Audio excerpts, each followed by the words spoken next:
Continuamos en Las Cosas Como Son. Vamos a seguir hablando de educación, esta vez con Daniel Alfaro, exministro de Educación y líder de Educación de Propuesta del Bicentenario. ¿Cómo está, señor Alfaro? Buenas noches.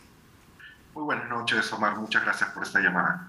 Bueno, en principio preguntarle, porque es importante hacer un balance de cómo ha sido esta vuelta, no solo del retorno a clases, sino ya tener el 100% de los aforos para que los chicos puedan ir a clases sin mayores inconvenientes, estas obligaciones de mantener 1 metro de distancia, que de todas maneras representaban una complicación, entiendo, para colegios públicos y colegios privados. ¿Qué podemos concluir de estos primeros días?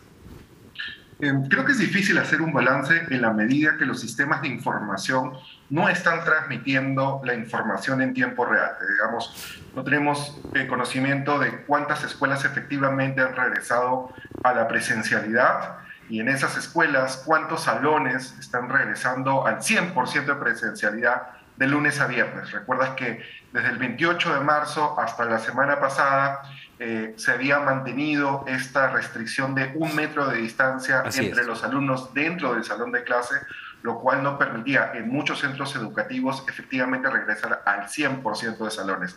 Pero ¿cuántos son? Todavía no lo sabemos. Saludo que se haya eliminado ya esa restricción porque permite efectivamente que a partir de esta semana, al menos en cuanto a tema normativo, no hubiese alguna barrera para poder llegar a esa meta, restituir el derecho educativo a los 8 millones de estudiantes. Ahora, ¿eran realistas estas medidas de restricción? Porque yo me pongo a pensar la complicación para un profesor de tener a chicos de 7, 8, 10 años diciendo, uy, no, a ver, 1 metro de distancia, acá hay 1 metro de distancia.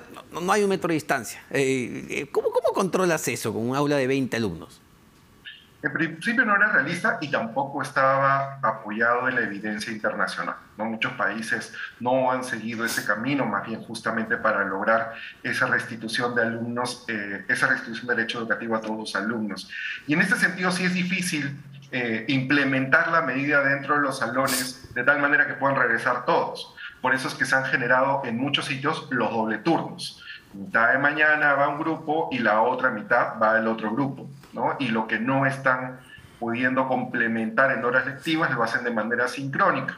Pero ya sabemos que esa manera sincrónica está condicionada al hecho de que tengan conexión a internet, dispositivos móviles o laptop para poder justamente darle seguimiento a esas clases. Entonces, en la práctica no se podía implementar este retorno como tanto lo necesitamos luego de 2 años de ciertas escuelas. No, y a ver, ya estamos mayo, ¿no? Iniciando mayo, ya los chicos han vuelto en su mayoría al colegio. Todavía hay zonas donde quizá falta retornar, porque en RPP hemos recibido tremendas quejas en diferentes regiones del país donde te dicen, no podemos volver al colegio porque el colegio no está listo. Y uno dice, caramba, tuviste 2 años para que tu colegio esté listo. ¿Cómo que no está listo? De manera preliminar sí te puedo afirmar de que no, el 100% de escuelas no ha regresado a la presencialidad. No sabemos el número exacto. Ahí era lo que te mencionaba de la necesidad de tener cifras más transparentes.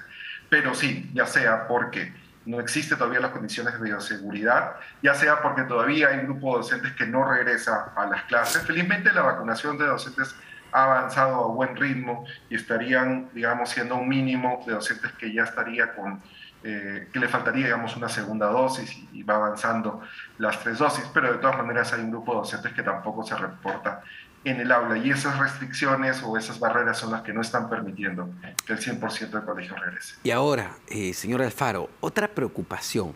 Sabemos, nuestras autoridades saben, nuestros directores saben, nuestros profesores saben cuál es el nivel educativo de esos chicos que han estado 2 años recibiendo sus clases de forma virtual, muchos de ellos ni siquiera recibiendo sus clases, ni siquiera por WhatsApp, ni por mensaje de texto.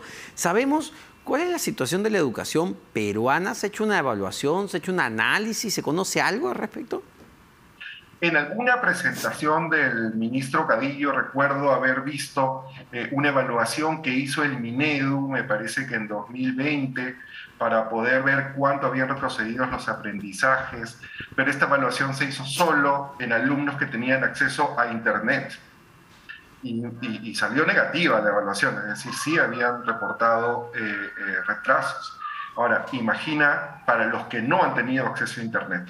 Entonces, no existe ahorita una evaluación del sistema para ver cómo iniciamos año escolar el 2022.